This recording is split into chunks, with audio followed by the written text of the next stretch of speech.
Star beauty Samantha గత కొన్నాళ్ల నుంచి సినిమాలకు దూరంగా ఉన్న సంగతి తెలిసిందే.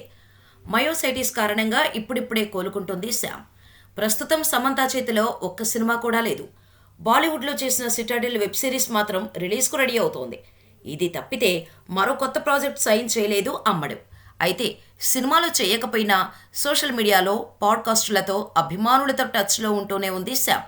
ఇక ఇప్పటి వరకు హీరోయిన్గా సినిమాలు చేసిన సమంత నిర్మాతగా కూడా రాణించాలని అనుకుంటోంది. గతంలోనే తాను నిర్మాతగా మారుతున్నట్టు ప్రకటించింది. త్రాళాల మూవింగ్ పిక్చర్స్ అనే నిర్మాణ సంస్థని స్థాపించింది.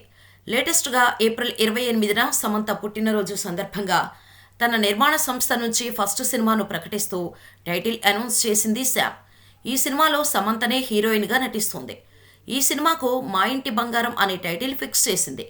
ఈ సందర్భంగా రిలీజ్ చేసిన పోస్టర్లో సమంత లుక్ అదిరిపోయింది. చీర కట్టుకొని మెడలో తాళిబొట్టుతో చేతిలో తుపాకీ పట్టుకొని చాలా సీరియస్గా ఉంది సమంత. దీంతో ఇది లేడీ ఓరియంటెడ్ సినిమా అని తెలుస్తోంది. ప్రస్తుతం మా ఇంటి బంగారం పోస్టర్ సోషల్ మీడియాలో వైరల్గా మారింది.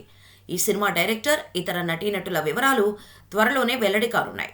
ఇక ఈ పోస్టర్ షేర్ చేస్తూ బంగారుమయం కావాలంటే అన్నీ మెరవాల్సిన అవసరం లేదు అని రాసుకొచ్చింది శ్యామ్. ఏదేమైనా సమంత ఈజ్ బ్యాక్ అని చెప్పొచ్చు.